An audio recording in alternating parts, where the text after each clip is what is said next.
Hello friends, good morning, सुप्रभात।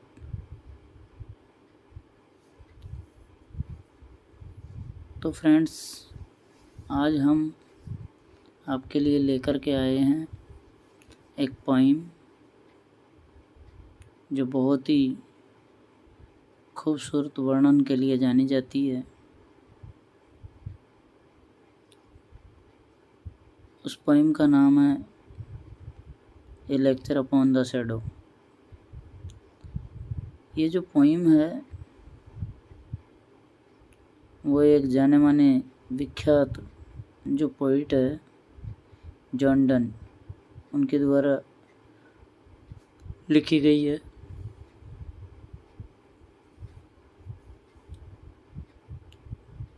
इस poem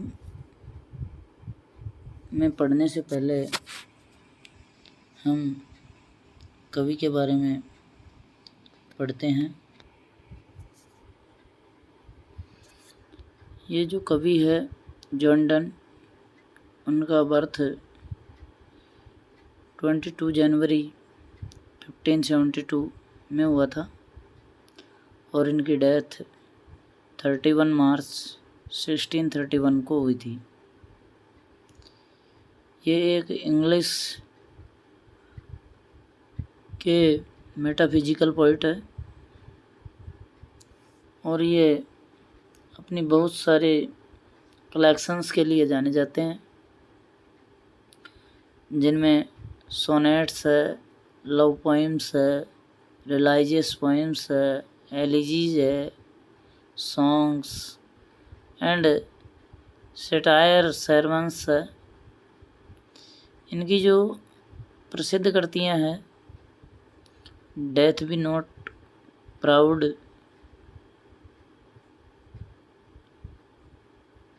वैलेडिक्शन A forbidden, morning, the flea, the good मोरो, ये इनकी बहुत ही जानी मानी और प्रसिद्ध रचनाएं रही है। अगर हम जो आज पढ़ने वाले हैं उस पोइम के बारे में जानना चाहें तो देखो, ये जो पोइम है उसके बारे में हम कुछ इसके पोइम के परिचय के बारे में जानना। अब इस पोइम का क्या महत्व है। A lecture upon the shadow, John Donne की ये जो पोइम है ये एक उनका कलेक्शन आया था सॉन्ग एंड सोनेट्स, जिसका पब्लिकेशन हुआ था 1633 के अंदर और ये 26 लाइन्स की पोइम है और ये 213 लाइन्स स्टेंजा के अंदर डिवाइडेड है। इसके अंदर आइएम्बिक पेंटामीटर का प्रयोग किया गया है। राइमिंग स्कीम इसके अंदर A B B, C D D, C E E F F है। और इस पोइम के अंदर फ्रेंड्स जो मुख्य विचार, जो विषय वस्तु है वो प्यार पर आधारित है। अब हम लाइन बाय लाइन इस पोइम को पढ़ेंगे, जिसकी हिंदी एक्सप्लेनेशन आपको वर्ड वाइज बताते चलेंगे। अगर आपके कहीं पर भी कोई बात समझ में नहीं आए तो आप कमेंट करके पूछ सकते हैं और आप इस चैनल को सब्सक्राइब करें बेल आइकन के बटन को ज़रूर दबाएं ताकि आपका जो भी नोटिफिकेशन मेरी अगली वीडियो का आएगा तो आपको पता चल जाएगा कि दूसरा वीडियो आ चुका है। तो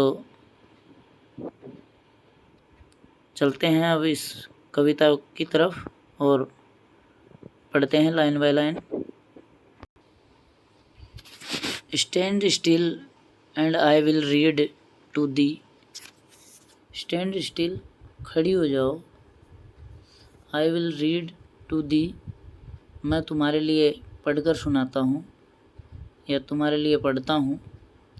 ए लेक्चर लव, ए लेक्चर एक व्याख्यान जो कि लव प्यार के बारे में है।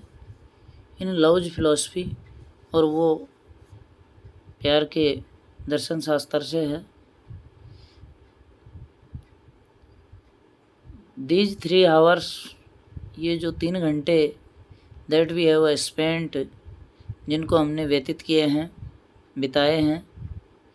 वॉकिंग हियर, इधर उधर चहलकदमी करके, घूम करके। 2 shadows went along with us, और उससे 2 जो परछाइयाँ हैं वो हमारे साथ में भी चली है। तो फ्रेंड्स देखिए, इस पोइम के अंदर जो प्यार की तुलना सूर्य से की है और परछाइयों की तुलना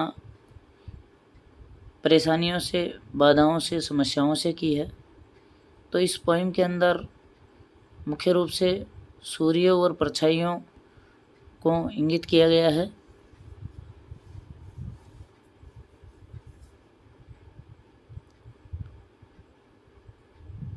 तो आगे देखते हैं। Which we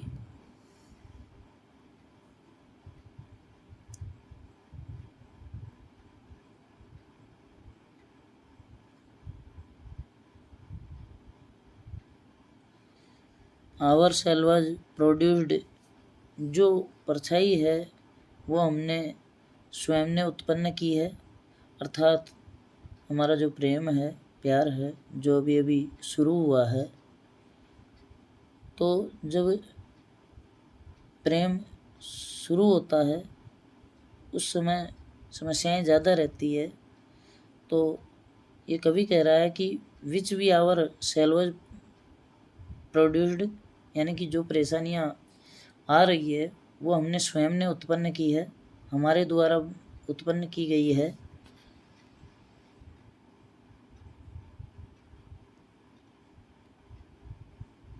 but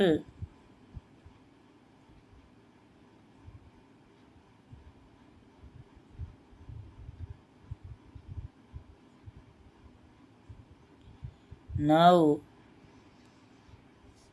the sun is just above our head, लेकिन अब जो सूर्य है वो बिल्कुल हमारे सिर के ऊपर है, और जो परछाइयाँ हैं बिल्कुल कम हो गई है। अर्थात जो परछाइयाँ हैं वो हमारे बिल्कुल नीचे है। अर्थात we do those shadows treads, यानी कि हमने उन परछाइयों को पैरों तले रौंद दिया है, कुचल दिया है। अर्थात उन समस्याओं को समाप्त कर दिया है जो हमने स्वयं ने उत्पन्न की थी या हमारे प्यार की वजह से उत्पन्न हुई थी।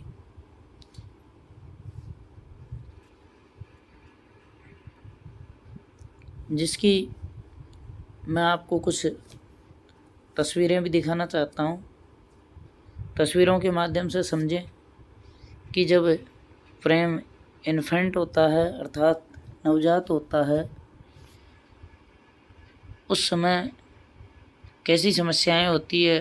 और जब सूर्य सुबह सुबह उदय होता है तो परछाइयाँ कैसी होती है, दोपहर में कैसी होती है और सायंकालीन कैसी होती है। ये जो परछाई आप देख रहे हैं ये सुबह सुबह जब सूर्य उदय हो रहा है और उस समय जो परछाई दिखाई दे रही है, तो ये परछाइयाँ लंबी है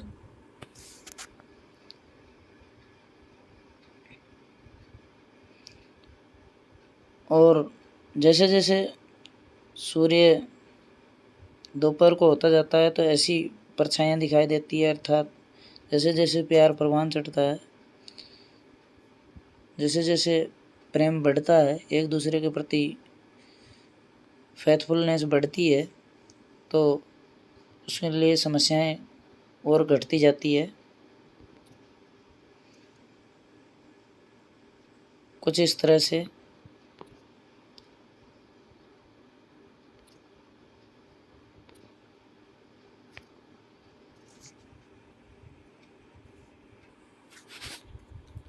and we brave clearness all things are reduced।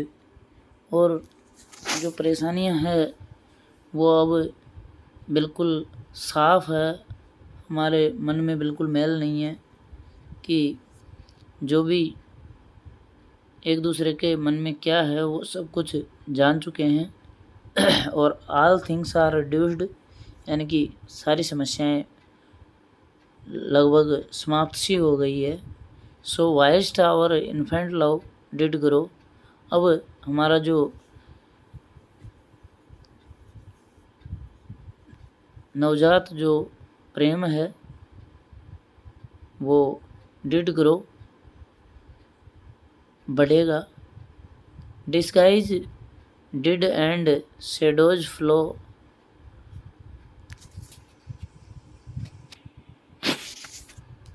Disguise did और अब हमने वेश बदल लिया है, अर्थात हमने रूप बदल लिया है। एंड शेडोज फ्लो और जो परेशानियां हैं अब और बढ़ेगी। फ्रॉम अस हमसे एंड आवर केयर्स और हमारी परवाह से। But now it is not so लेकिन अब ऐसा नहीं होगा। That love hath not attained the highest degree क्योंकि जो लव है, जो प्रेम है, वो has not attained the highest degree अर्थात ये पूरी तरह अभी ग्रो नहीं किया है। Which is still diligent lest others ही, जो कि स्टिल अभी भी उसके ऊपर हम डिलिजेंट कर रहे हैं, मेहनत कर रहे हैं, प्रयास कर रहे हैं। अदर्स ही कोई कितना भी देखे except our love at this noon stay.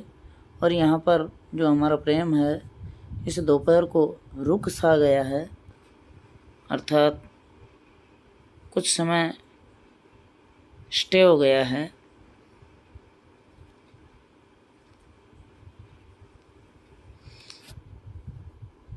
We shall new shadows make the other way. और अब हम नई परछाइयाँ बनाएंगे अदर वे, दूसरी तरफ। As the first were made to blind. पहली बार जो हमने परछाइयाँ बनाई थी, अर्थात जब पहली बार हमारा प्रेम शुरू हुआ था तो हम प्रेम में अंधे हो गए थे। अदर्स दूसरे भी कहते हैं। दीज विच कम बिहाइंड और ये बातें अब पीछे रह गई है। Will work upon our selves जो कि इसके ऊपर हमने स्वयं ने प्रयास किया है, मेहनत की है। एंड ब्लाइंड आवर आइज और इसने हमारी आंखों को अंधा कर दिया है। इफ़ आवर लव्स फेंट यदि हमारा प्रेम सच्चा है। एंड वेस्ट वार्डली डिक्लाइन और ये पश्चिम की तरफ अब परछाइयाँ जाएगी। तो टू मी दाउ फाल्सली दाइन, तो अब फिर से एक दूसरे के प्रति वापस कुछ भ्रांतियाँ फैल जाती है और कुछ बातें छुपाने लगते हैं। And I to thee mine, मैं भी तुम भी, एक्शंस सेल डिस्गाइज, और इसके बारे में हम फिर रूप बदल लेते हैं, अर्थात अपना भेष बदल लेते हैं, अर्थात एक दूसरे से फिर अपनी बातें छुपाने लगते हैं। यानी कि जब प्रेम युवावस्था में बढ़ता जाता है और जैसे ही मध्यावस्था आती है तो फिक्स स्थिर हो जाता है, फिर उसके बाद में फिर बढ़ने लगता है। बीच में जैसे जैसे परछाइयाँ ज़्यादा बढ़ती है, परछाइयाँ हमारी समस्याओं का प्रतीक है, और जो सूर्य है वो हमारी प्यार का प्रतीक है। The morning shadows were away, जो सुबह सुबह की जो परछाइयाँ होती है वो बहुत लंबी होती है। But these grow longer all the day, लेकिन ये जो परछाइयाँ हैं वो और लंबी होती जाती है पूरे दिन। बट ओ अरे लव्स डे इज़ शॉर्ट, लेकिन जो प्यार के जो दिन हैं वो बहुत ही कम है। इफ़ लव डिके, यदि लव समाप्त हो जाता है, नष्ट हो जाता है। Love is a growing, love एक बढ़ता हुआ रहना चाहिए और फुल कांस्टेंट लाइट और पूर्ण विश्वसनीयता के साथ होना चाहिए। And his first minute after Noon is night, और उसकी हर एक मिनट आफ्टर नून दोपहर के बाद, इज नाइट रात्रि को हर बार एक जैसा होना चाहिए और उसमें विश्वसनीयता पारदर्शिता होनी चाहिए ताकि प्रेम के अंदर किसी प्रकार का अवरुद्ध ना हो। तो साथियों, हमने ये पोइम अभी पढ़ी जो जॉन डन की पोइम थी। अगर आपके ये पोइम समझ में आई है, वीडियो अच्छा लगा हो, तो इस वीडियो को लाइक, कमेंट एंड शेयर करें। चैनल को सब्सक्राइब करें और घंटी का बटन ज़रूर दबाएं ताकि आने वाली वीडियो आप तक पहुंचती रहे। Do not forget click the subscribe button, यानी कि आप सब्सक्राइब का बटन ज़रूर दबाएं। ओके, जय हिंद।